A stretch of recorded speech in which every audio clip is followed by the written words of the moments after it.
Fala galera, tudo tranquilo? Você já sabe, mas não custa lembrar, aprenda com quem caiu e não caia para aprender. Nós podemos aprender com o erro dos outros para não repetir os erros dos outros na nossa vida. A lição muitas vezes custa caro, então nada melhor do que ter a lição sem precisar pagar o preço de ter que viver com essas consequências na sua vida. Esse é o coração dessa série. Nós temos falado sobre o vacilo dos outros, não para condenar quem cometeu o vacilo, mas para aprender com os vacilos cometidos das pessoas. E não se preocupe se você gosta da série, ainda tem muito vacilo de muita gente que a gente pode aprender.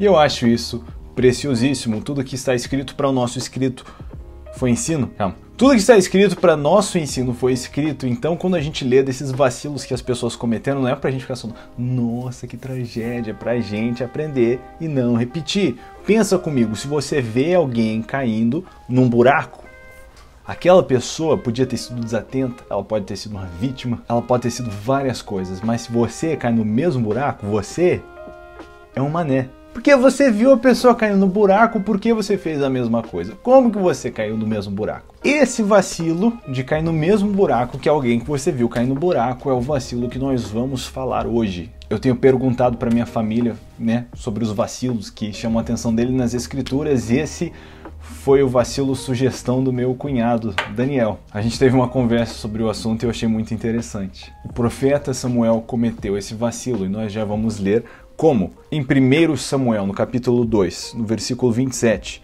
um homem vem até a casa de Deus e ele diz a Eli, o profeta que antecedeu o profeta Samuel: assim diz o Senhor, não me manifestei a verdade à casa do teu pai, estando os israelitas ainda no Egito, na casa de Faraó. Eu escolhi dentre todas as tribos de Israel para sacerdote, para oferecer sobre o meu altar, enfim, os rolos, os papéis sacerdotais. Aí, moral da história, o que o homem diz para Eli? Por que dás coices contra o sacrifício e contra a minha oferta de manjares que ordenei na minha morada, e honra teus filhos mais do que a mim, para que vos engordardes o principal de todas as ofertas do meu povo Israel. Você conhece a história. Os filhos de Eli, que eram sacerdotes, estavam dormindo com as mulheres de Israel, o que definitivamente não eram dos papéis sacerdotais. Eles comiam das melhores partes dos sacrifícios que chegavam para o Senhor. E Eli, por não repudiar, não corrigir, não só falhou com seus filhos, mas ele não amou ao Senhor como ele devia, porque ele não levou a sério o que o Senhor falava sobre ensinar seus filhos. Obviamente amou seus filhos do jeito errado, que acabou estragando eles e estragando o papel que Deus tinha entregado para a família dele. O que é um assunto que eu levo muito sério agora, especialmente agora que eu acabei de virar pai. Obviamente a criação de filhos é muito importante. É o nosso primeiro ministério, nossa tarefa mais importante. E a gente vê como o Senhor dá ênfase para isso. O vô da Priscila sempre dizia que ele não queria ser um homem como Noé, que salvou sua família, mas perdeu o mundo, mas que ele também não queria ser um homem como Davi, que ganhou o mundo, mas perdeu a sua família. Enfim, com essa profecia, Deus está cortando Eli dessa sucessão sacerdotal. Os seus filhos morrem de um jeito catastrófico, Eli morre de um jeito catastrófico, mas a família dele não continua nesse papel tão precioso que o Senhor tinha confiado para eles. E é uma lição muito drástica, é uma lição séria. E Samuel observou de primeira classe como Eli falhou com seus filhos, ou como os seus filhos não levaram a sério o papel sacerdotal. E o como Deus não só se frustrou com aquilo, mas os removeu completamente daquela linhagem sacerdotal e estabeleceu um novo sacerdócio. E infelizmente é com dor no coração que eu conto para você a história que você provavelmente já conhece, de que Samuel caiu no mesmo buraco. Em 1 Samuel, no capítulo 8, já no versículo 1, a gente pode ler o seguinte: tendo Samuel envelhecido, constituiu seus filhos por juízes sobre Israel. O primogênito chamava-se Joel e o segundo Abias, e foram juízes em Berseba.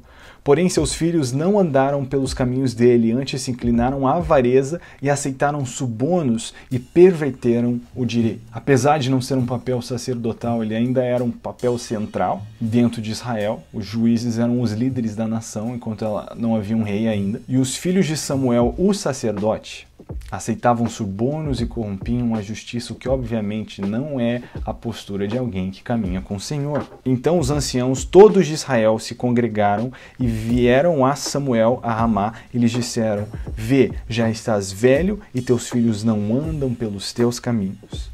Constitui-nos, pois, agora um rei sobre nós para que nos governe, como tem todas as nações. É triste ver o papel que os filhos de Samuel cumprem aqui. como eles desencorajam o povo desse modelo, como eles dizem para Samuel, se nós vamos ter juízes como os teus filhos. Não dá. Eles dizem para Samuel, que é um homem íntegro, que antes de morrer diz: quem pode me denunciar de qualquer falha que for, faça isso agora. E ninguém tem uma palavra para dizer contra Samuel. Então Samuel tinha um caráter muito sério, obviamente. Samuel era um homem que andava com Deus, mas eles dizem para Samuel: seus filhos não andam como você, eles não caminham nos teus caminhos. E especialmente agora, como um novo pai, eu não consigo imaginar uma coisa mais horrível de se acontecer na vida. Especialmente para quem assistiu de primeira classe a mesma coisa acontecendo com a geração passada. E apesar do tema tão familiar, essa não é a única lição que é importante aqui. Se eu pudesse manter essa lição bem simples, ela seria essa: